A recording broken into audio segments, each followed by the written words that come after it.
Okay, now we will begin with the logics of the chat room.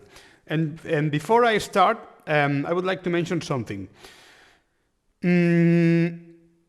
If you come to you want to create a new page and you select the chat, you will see that there are some UIs already done, predefined, and even, well, the bad news is that when you see this start, it means that it's on the paid version, but sometimes it's not a big deal to pay, okay? If the service is good, pay, why not? Of course, with the premium template, you get something really, really professional and really good looking. But I tried to understand some of them, and I didn't understand them really well, how the logics was working behind. And that's, I mentioned it at the beginning of the course, like, in my opinion, it's better to have something that it doesn't look maybe as professional as it should, but that you have some control over it and you understand it, because otherwise this project has not, the lifespan of the project, it's very short. But, well, depends. If you just want to sell a project and forget about the client, then this could be a good idea. But if you look at them, the approach that they use is slightly different than the one that I will do.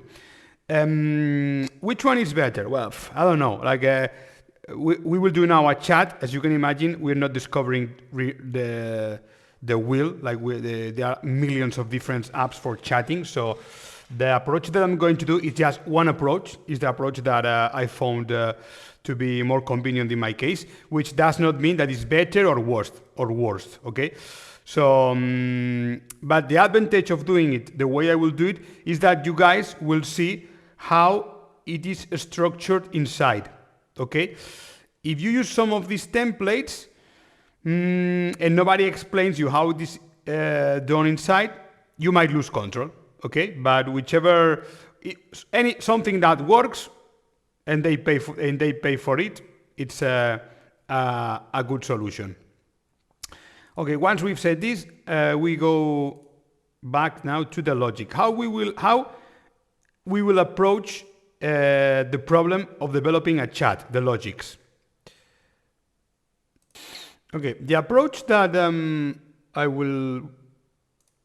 will take is, well, first of all, the chats will be only one-to-one. There will be no group chat, so this makes everything more simple. And so we will have something like this, like person 1 and person 2. Okay. Let's say person 1 is Juan, Laura, Juan, Lydia, Laura, Antonio. Okay? Imagine this scenario. We have, how do we identify each one of these chats?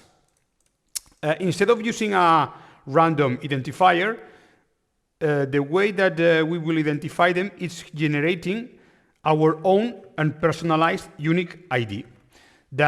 How can we generate a unique ID that doesn't repeat and is consistent? Well, as you remember, every user in the authentication has a unique ID, right?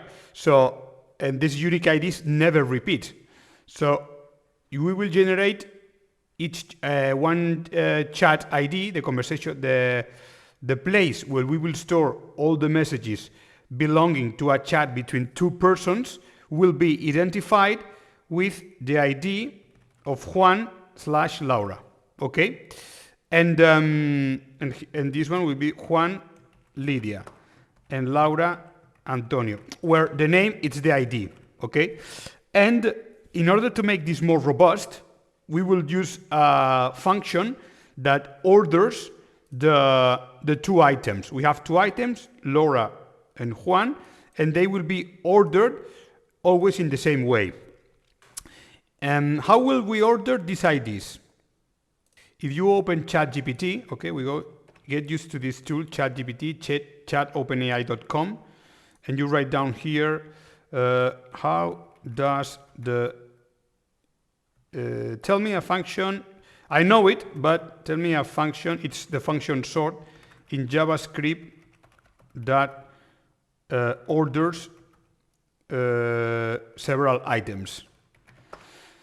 It will tell me something like the sort function. You see sort, and this function what will do, it will, if we give this function some items, they will be all ordered always in the same way. I think that they use first the majus, the alphabetic numbers, so A comes before B, A majus comes before A minus, and then the numbers. So I don't exactly remember the criteria, but the point is that the criteria, it's always the same. So given two IDs, we will always get the same ID. And that will be useful later on. You will see why. So this is the function that we will use. Right. Remember this, sort, because we will use it later.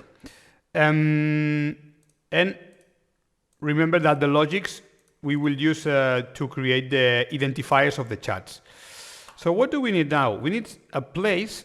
We go back now to the collections, and we need a new collection. This needs to be an entirely new collection.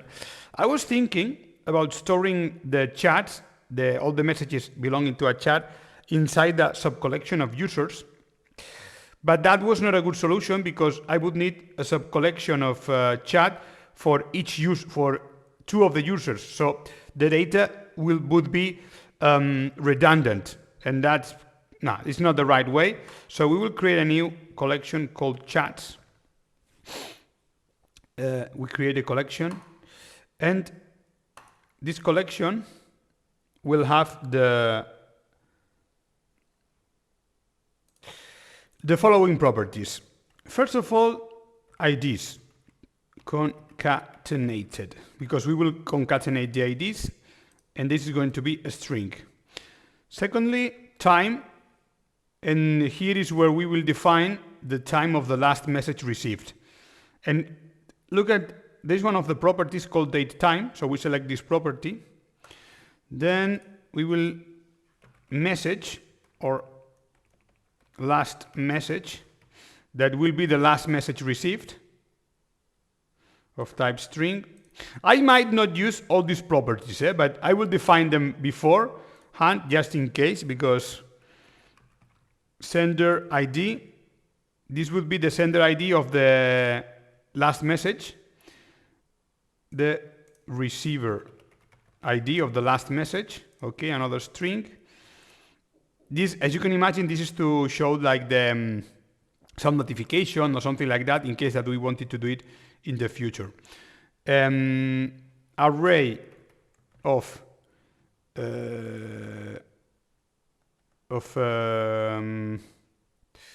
people in conversation. Okay, this will be a list. List is an array. If you haven't seen arrays is a way to store several items. We will see it now when we do the programming. It's a list of strings. Okay, you see that now that is defined differently. List of strings, list, array are synonyms in this context. And expire time.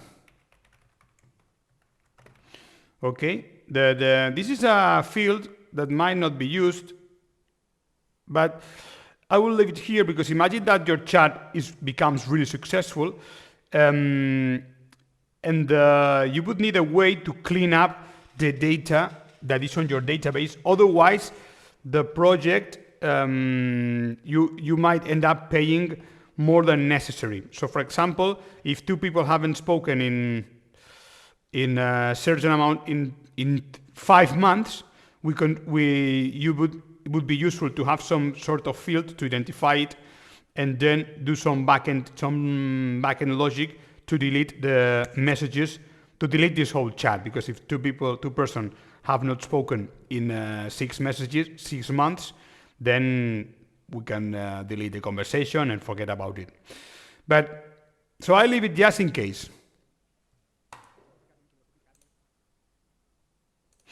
Right. And now inside the chats, I will create a subcollection of messages. So each message will be a different document.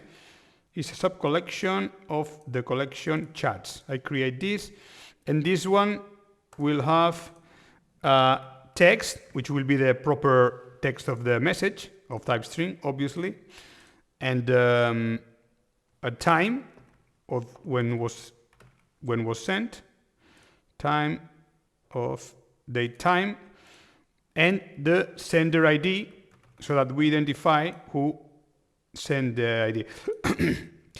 We don't really need the receiver because it's kind of it can be deducted. So it can be deducted, and this is pretty much all what we need for the database design. It will work, but remember this field expired time, because what I'm gonna do here, it's something that will work, and some of you, like those who have previous experience, will not be impressed. But if you are a newcomer and it's the first time that you see this, some of you might be shocked, like, wow, in just 4 hours we've done a Tinder and we have a chat and everything. And yeah, in my experience, I've found people that get that, so especially those who don't have previous experience, that get easily impressed, and they think that this is a final product. No, it's not. It's not. What I'm doing is something that will work. It's a proof of concept, but it's not if your Tinder starts working really well and becomes really successful. Believe me that there is a lot of work to be done, and one of those tasks that would be necessary is to clean up the database. Otherwise, this database will become enormous, like gigantic, and you would start getting billed. Yeah, you would start getting billed. I don't know how much, but you would start paying if you don't control this in some way. So remember this. This is a proof of concept. When it's finished, will work. Looks good, but it's not entirely finished. Like if this starts working in your country or wherever you are, it becomes very popular, there is work to be done. And for example, one of those tasks, it's to clean up the database, to keep the database as efficient as possible and with the least amount of data necessary. Okay, so don't forget it.